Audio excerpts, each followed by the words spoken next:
Okay, can you hear me now? Yeah, I can hear you now. I couldn't hear anything before. I was just rambling for nothing, huh? Sorry about that, you guys. Oh my goodness, I'm not doing too good tonight. And that's actually what I was saying when you couldn't hear me, is I haven't been feeling very good, so I'm gonna do my best on tonight's call, but I can tell my brain is like not totally with it. You know how you're gonna maybe do a speech or something and you're like totally feel it, and other times you're like just nothing's coming together. That's how I'm at tonight. So I'm gonna do my best to share with you guys this information on the mindset part. And then we're going to do some, I've got the other part written out for you, some action steps for you guys to take this week. Um, but I chose critics are cowards because it came up in today's sermon. It's what the pastor said. Critics are cowards. And it was so interesting because it aligns with what Brooke Hemingway had said earlier this week. Um, and hold on a second. Okay, it is recording. Sorry, I just want to make sure. Um, for those of you who watched the video that I dropped in the leader chat, if you did not, basically Brooke was talking about how there is a price to pay to to have the life that most people don't have. So whether that is the lifestyle I'm living, where I work my time my way, I go and do whatever I want when I want, and I have a very good income, work anywhere from 10 to 20 hours a week to 40 hours a week, depending upon the time of the year and things like that. And I'm able to continuously grow that income year over year. So whether it's that or it's something like Brooke Hemingway, where she was able to take her success and she wanted to push the limits and has pushed the limits and makes multi or eight figures a year. Um, Either of those areas, she was stating that there is a price to be paid, and that price, the biggest one, is coming up against other people's judgments. And so when we got into the service this morning, he was talking about finding your purpose, and that if you are truly committed to working within your purpose and listening to God's words over your life, then you're going to come up against opposition. That is going to happen. And so, in the midst of explaining all of that, he was talking about how the critics are the cowards. They're typically the people who are not willing to step into their purpose. They want to stay on the sidelines, do everything that feels safe, and then poke fun of the people who are going after something bigger or different that it's potentially within their purpose, because I think part of it is like it reminds them that they're not.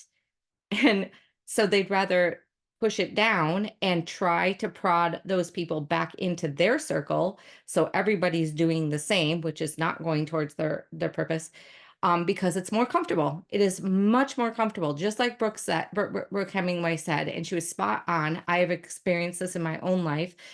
When you go after something much bigger than just the norm, we'll say, or the average, most people go after the norm or the average. So if you're the one that's not going to do that, you're going to stand out. And it's going to make the people who stay at the norm or the average uncomfortable because it's different, right? And so when I was on my road to where I am today, I experienced that time and again. I lost friends, I lost family members, and I don't want you guys to freak out and think you're going to lose your families or even necessarily your friends, but you will probably lose somebody. Somebody is going to walk away from your life that you are so sure is your best friend or is your ride or die, is going to be there till the end of time. You're going to find somebody like that who says, I don't want to go down this journey with you. And whether that's the plexus journey or just the journey of making an impact, the journey of growing yourself into someone that you weren't before. Like who I am today, totally unrecognizable to who I was 10 years ago. And exactly like Brooke said in the video, I would not go back there for any amount of money. I would not go back to the person I was 10 years ago. Everything I have chosen to do and step into, I am more proud of who I am. I feel more on purpose with what God wants for my life. I feel like I have a greater impact. And what better thing is there in life than to have all that? I made a difference in my family's life by going down this avenue, meaning like the relationships that were going on between me and my husband, the relationships between us as parents to our children, that all flourished in huge, huge ways. In fact, it was just a few years ago, my brother came to me and he said, "Don't ever tell my wife I told you this, but you guys did it right." And he said it very somberly. He said, "You raised your children right." Now, he and his wife used to poke fun of the way that we raised our children. Among other things that we did in our life, they poked fun of.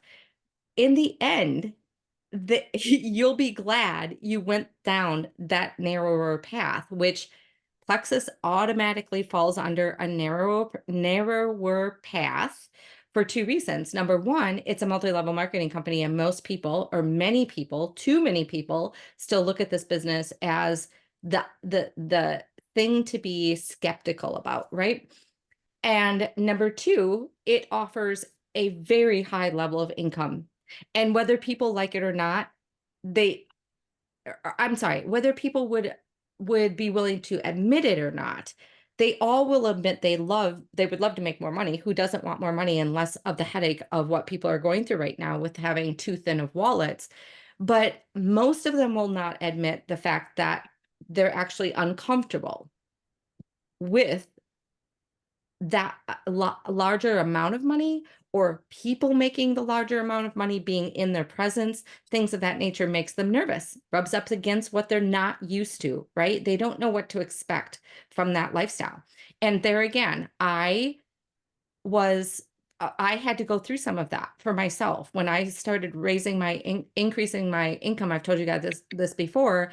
It really was unsettling for me. I had to read books about it and like really get my brain wrapped around this because it felt so uncomfortable to make money. I don't know how to explain it, but I came from poverty and it felt odd to me to make money and it scared me a little bit. So these are all things where people will rub up against you and be like, no, no, no, come back. Come back to where it feels normal. But he made a quote this morning and he said, if you don't run into opposition, maybe it's because you're only willing to go in one direction. And that was so brilliant, y'all. So brilliant. Like, that's true. If you don't want opposition, stay in the same lane.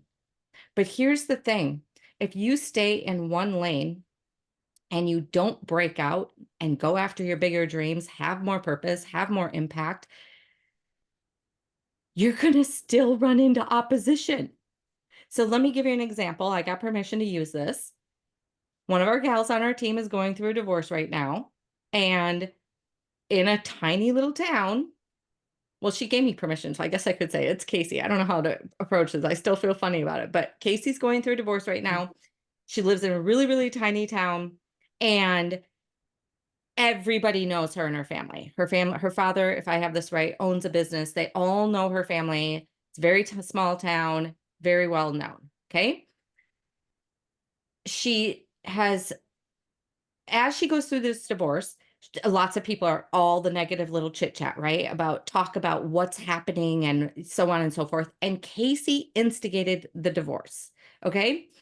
So lots and lots and lots and layers of negative talk, because people love to gossip, right? But here's the deal. I will guarantee you, if Casey stayed married to this man and never breathed a word about a separation or divorce or like unhappiness with her husband or whatever, I guarantee you there will be people in that town that will say, I can't believe she stayed married to that guy. All those years, he treated her like crap. She was so unhappy. You could just tell she was unhappy, and she stayed with him. Like, I thought she had more balls than that. But nope, I guess not. She was just too weak, stuck it out. Now they're miserable. Like, that is the way people work. They will find a reason why, if you stay in your lane, that you fall short of what you should have become, and then they'll talk about that.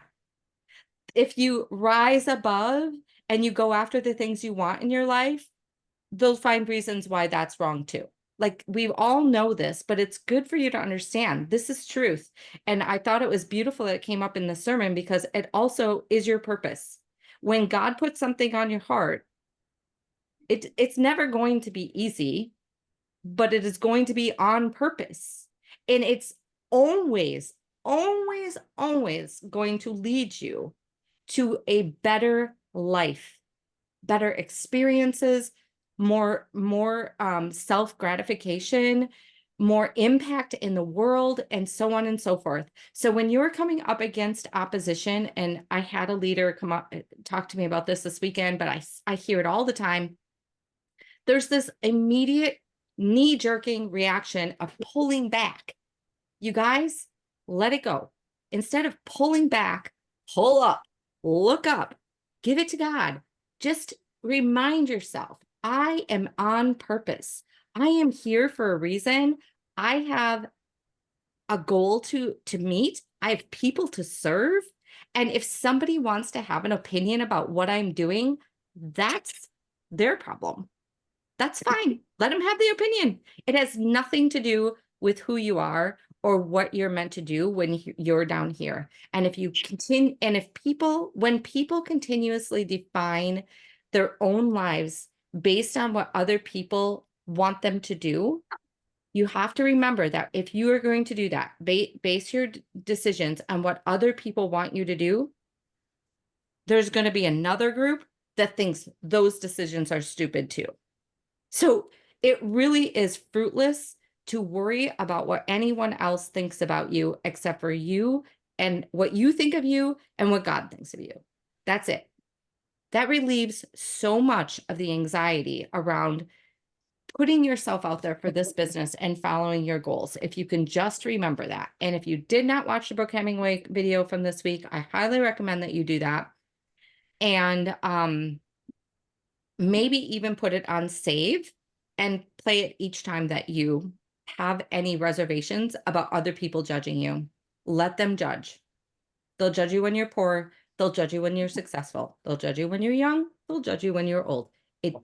It's just you're running a hamster wheel when you start worrying about what everybody else thinks of you.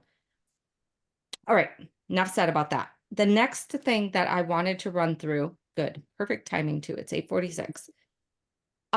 I want you to give you guys kind of a recipe for reflection because it's the beginning of a new month and we really haven't focused on this before and it's important. Reflection about what your work looks like is essential because if you don't look back at what you're doing, there's no way to know how to improve, right?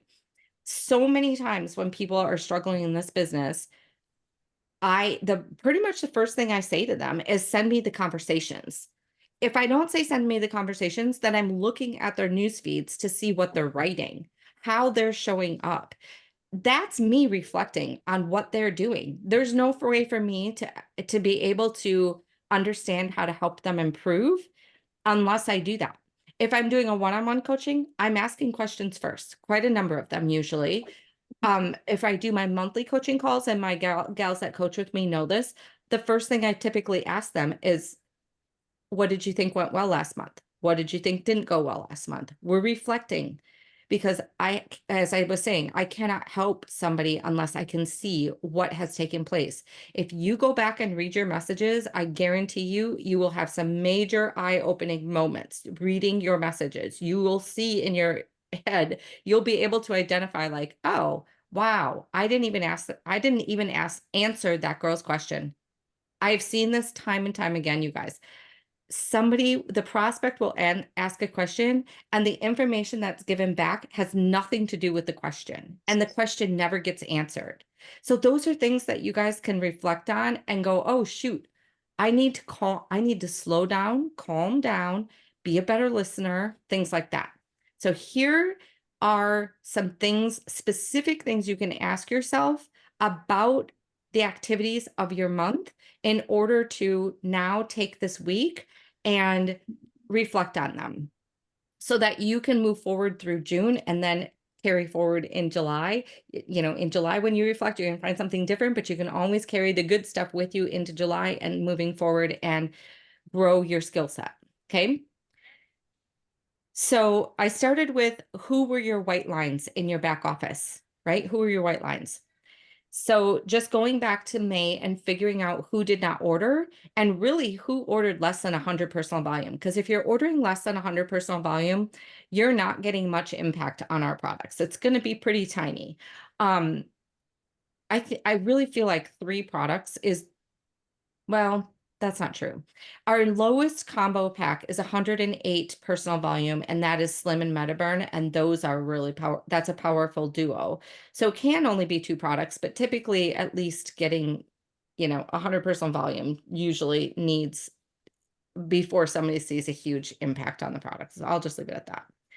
So who were your white lines? Who was below 100 PV? Reflecting on how was your customer care with those individuals? Did they reach their goals? Did you use their goals to remind them of why they started? If they did not reach their goals, let's say they stopped for cost.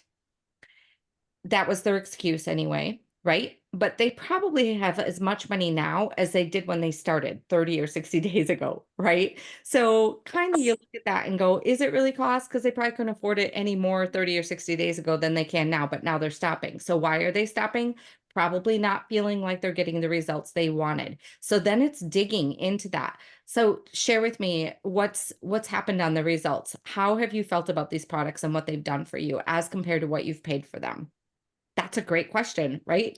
Because they're going to be more than happy to tell you, oh, well, I've been paying $150 a month and I didn't get this and I didn't get that. Oh, really? Okay. So what did you feel? What did happen? Then you can really dig into what's going on in their head. And if it's a detox situation, you can overcome. Um, Explaining to them, remember on our welcome call when you first got started, like this is what you would have expected. If you don't want to go through the detox, then we can switch up your products to the Slim and Metaburn and just focus on weight loss. Things like that. You can start to um, overcome the objection kind of thing and get them back on track, keep them back on the products. Perhaps it's just changing up the products, but all of those conversations come from, hey, let's take a look at what your goals were and where you're at right now. I know you're thinking this is a cost factor, but I'm guessing that it was probably a cost factor when you got started it on the same level that it is today. So is there something else going on here? Is that happening when you're talking with your customers? Are you digging into those situations?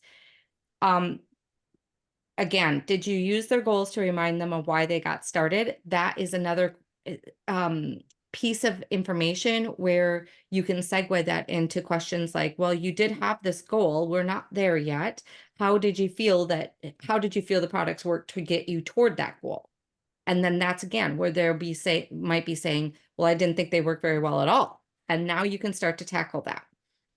Um, does your system for follow-ups help you keep track of the details for your customers so that when you're reaching out to them, you kind of know where they're at, how many weeks in, how many ProBio 5. If you don't always know those details, by the way, especially the ProBio 5 one, I tend to have to ask that question a few times because I just don't wanna get it wrong for one thing. I don't wanna have my notes wrong. I mean, obviously, you can look back on the message and see where they're at, but I always wanna verify with the ProBio 5 because it's such a tricky product. But do you have a system set up so that you're consistently following up and that you know kind of where your conversation has been at? Are you building enough belief? So this would come in the form of product knowledge and testimonials. So when you look back at your white lines and you ask yourself those questions, where do those things line up? Okay. And then you're going to want to look at those white lines and say, okay, these are all follow up individuals, follow up, follow up, follow up. Not all, I shouldn't say that because you have to use your common sense of like, if you have somebody who's just impossible, we'll leave it at that. Are they worth your energy? You have to make that decision for yourself. Social media. Go look at your feeds, stories, and reels. Are they speaking to your target audience? That's number one. So everyone should have a target audience that you're mostly cued in on. Okay. Whether that is the fitness arena. So, like Beth is a great example of this. Beth constantly does lives while she's running. So, she's really going to be attracting a lot of other people that are either also heavy into fitness and maybe scratching their head and going, huh, what is this supplement she's taking? Because she's already like a fitness guru. So, why does she use a supplement? And if she does, it must be a good one and all the things, right? So, that is a target audience for her. She also could be targeting people who maybe want to be like her and she's an inspiration, right? So just an example for that. Now, if she's always running like that and then she starts like showing up on social media eating Doritos, people are going to be scratching their head like, what's going on here, right? She's going to lose that audience and apparently be trying to attach to another one. But if you're all over the board all the time with what it is you're putting on social media, like a recipe today, all about dogs tomorrow, all about the rodeo scene the next week, whatever the thing is, and it's all over the place, you're going to be missing your target audience. And I'm using random information, but really what I'm talking about is like the plexus arena of like, are you going after young mamas who are exhausted? Are you looking to hone in on um, people my age, 51 years old, who are going through menopause, whose years of eating terrible foods have really started to add up to all kinds of health issues, and it's just an overall gut health issue? Are you more interested in getting super young people in college who have big dreams and they don't want to sit on a 9 to 5 and they want to travel? Do all of your posts, not all of them, but a good portion of them, target that audience? So is your Facebook or your social media speaking to your target audience? Are the posts interesting? That's a good question to ask yourself. Like plexus and non-plexus. If you're scrolling your own feed and you're like, yeah, I there's nothing like really interesting here for me to look at, then it's a time to shift, right? Are your posts interesting or spammy? Too much product and not enough testimonials, or vice versa? That's another really good question. Along with that, are you talking about all of like only triplex and active and you never hit Mega X, Vital Biome, our skin cream, our skincare line? So skin cream meaning body cream. So that kind of thing you could be looking at as well. So the question would be, is there variation? Is your face on your timeline daily? Great question, you guys. Showing up and showing your face is so important. Did you go live each week in May? And then I put parentheses, day. I don't do that, right? But everyone here knows that.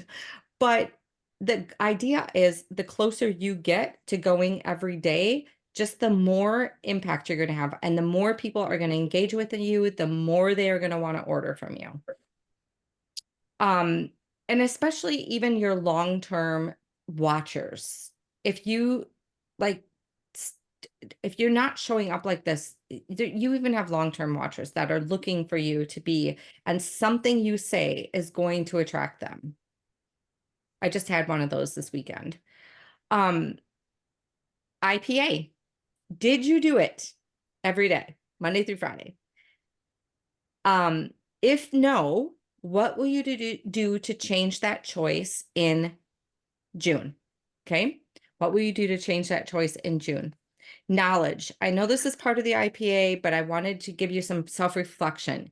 Is it the best material for what you need right now?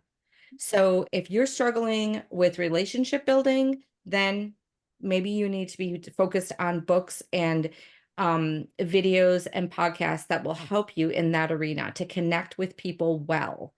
If you're struggling with social media, same thing, right? If you're struggling with social media and you're reading all about relationship building, you're still going to be struggling with social media. So reflecting on what your knowledge is that you're taking in during when you do that part of your IPA, and of course, checking with yourself to make sure you're doing that. Last couple last things. Did you show up? So this would be for events, team calls, engaging in chats, in the leader chat and so forth, and reaching to your sponsors for help. So this is really important one too, you guys. Showing up makes a difference for you. I assure you, it will make a difference if you show up to these different calls and events and so forth. So just being honest with yourself about these things and your self-reflection is really going to help you to say, oh, here's a hole in my business, potentially, right? And then the last thing I was going to leave you guys with is prayer. Did you fit it into your daily life? Are you feeling openly faithful, which means worry and anxiety free? Um, might sound strange to some of you to have no anxiety, but it does happen. I very rarely feel anxious or worry about things. If I do, it's like a flittering moment. But I said on here, like anxiousness equals self-reliance. That's really how I see worry and anxiousness. It really is a symbol to me of, oh, I'm trying to do all of this on my own by myself with only my own efforts. That's when all of that worry and anxiousness really floats to the top for me.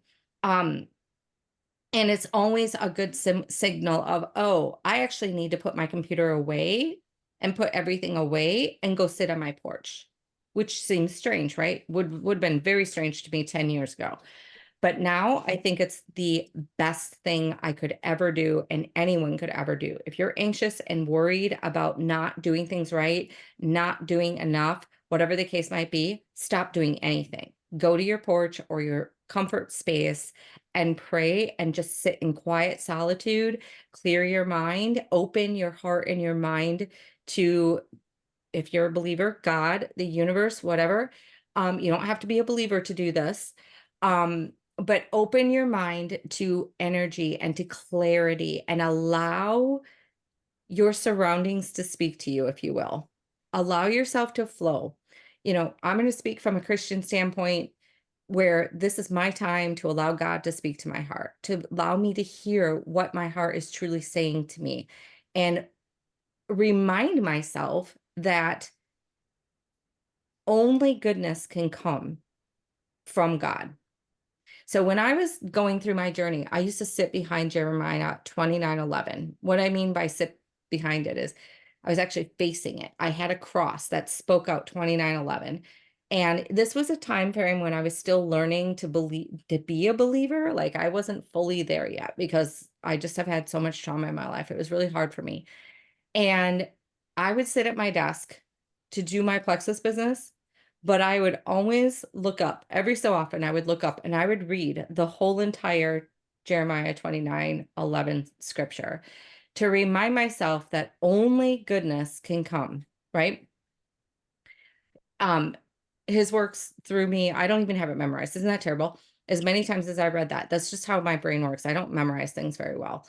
I was a terrible test taker, but I would read this because I went through that long season of difficult times. And I would sit at my desk sometimes and be like, how is this going to get to where I want it to be? And then I would read Jeremiah 29:11 and go, that's right.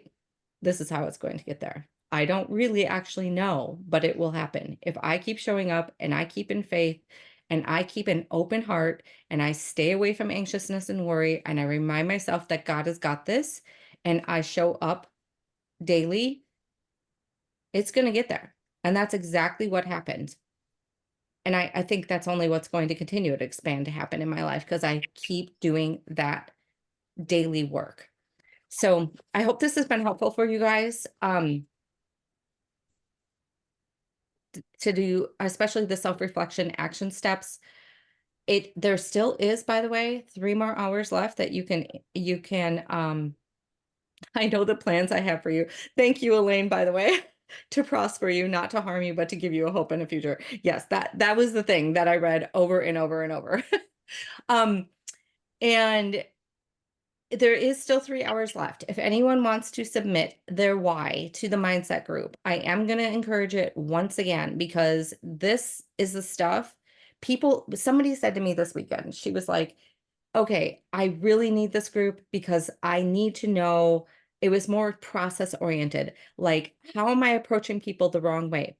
No, this mindset group actually doesn't talk about the processes. We're not really going to, we might slip it in here and again, but what makes the processes work is the mindset. So we're actually going to be focused honing in on how to shift the way you think so that when you show up for the processes, much better things are an outcome to that. And honestly, that is so much more significant in this business than the processes will ever be. Because if you don't get your mind right, everything that you do to try to expand your business and grow and do things that are scary and go outside your comfort zone are going to be harder. It's not that you won't overcome them if you keep working at it, it will be harder. So, fitting in the mindset part is super, super important. So, if you haven't submitted anything and you still want to, you have 3 more hours. Everything kicks off for sure tomorrow. We announced it yesterday. The page opened, gave all the instruction, but it kicks off tomorrow. Thank you to Elaine and Jackie and Courtney for submitting yours already and for taking that plunge. Awesome job. All right, that's it, you guys. Have a good night. Thanks for showing up.